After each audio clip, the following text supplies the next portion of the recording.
예수님께서는 돌아서서 그들을 꾸짖으셨다.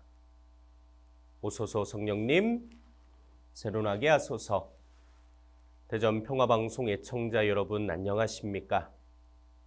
오늘 복음의 제자들은 예수님께 꾸중을 들었습니다. 혼이 났다는 말입니다. 복음에 종종 등장하는 제자들의 이러한 모습은 참 재미있습니다. 예수님의 제자들이라고 하여 완전한 사람이 아니라는 것을 드러내기도 하고 제자들의 모습을 통해 나 자신의 모습을 바라볼 수 있어서 그렇습니다. 여러분은 누군가에게 혼이 난 적이 언제입니까? 어린이들 혹은 청소년들은 빨리 회상할 수 있을 것입니다. 그렇지만 성인이 된 이후 언제 그런 적이 있을까? 개인적으로 사제가 된 이후 거의 그런 기억이 떠오르질 않습니다. 오히려 반대로 누군가를 혼낸 기억은 많이 떠오르기도 하고 기억하지 못하는 일도 참 많을 것 같습니다. 누군가를 혼낸다는 것은 그 사람에 대한 애정이 있어야만 가능한 일입니다. 꾸중을 듣거나 혼이 날 상황이 발생하였을 때 그 사람과 나 사이의 관계가 어떻느냐에 따라서 혼을 낼 수도 있고 그렇지 않을 수도 있을 것입니다. 결국 그 사람이 잘 되기를 바라고 올바른 길로 가기를 원했을 때, 그리고 그 사람과의 관계가 아주 좋았을 때에만 가능한 일일 것입니다.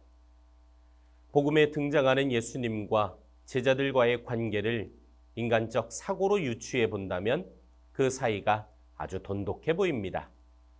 예수님께서 제자들을 사랑하지 않으셨다면 제자들의 잘못을 보고 아무 말씀도 하지 않으셨겠지만 제자들이 잘못된 생각과 행동을 보이게 되었을 때 예수님은 지체하지 않고 그들을 혼내셨습니다. 제자들이 당신의 가르침을 받아들이고 그것을 자신들의 행동으로 살아가기를 바라는 마음이 가득하셨기 때문일 것입니다. 특별히 복음의 서두를 보게 되면 하늘에 올라가실 때가 찾아 예수님께서는 예루살렘으로 가시려고 마음을 굳히셨다라는 부분이 나옵니다.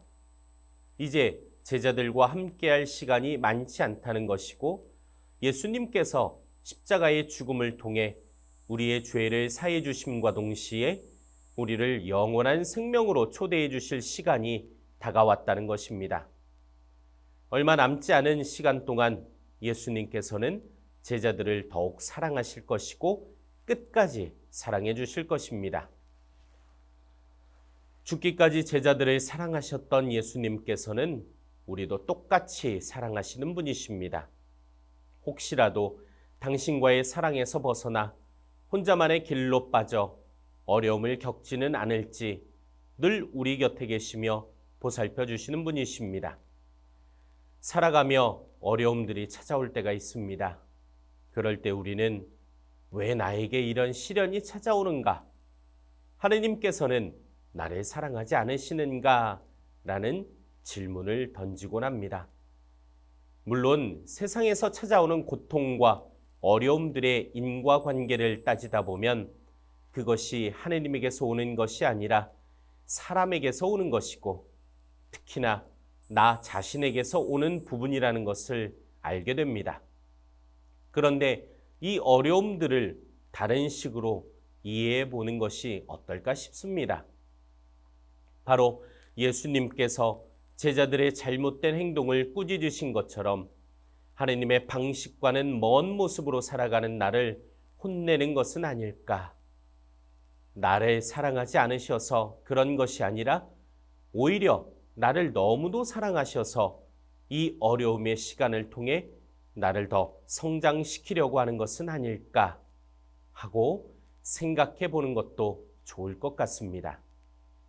그렇게 우리의 생각을 바꾸게 된다면 우리에게 찾아오는 어려움들이 더 이상 나를 괴롭히지 않을 것입니다. 오히려 하느님을 더 사랑하게 되는 계기로 바뀌게 될 것입니다.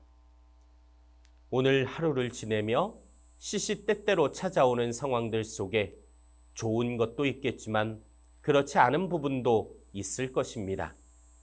그런 것들을 하느님께서 나에게 주시는 꾸중이라 생각하며 지내는, 그래서 하느님과 더 친해지는 계기가 되는 하루가 되셨으면 좋겠습니다.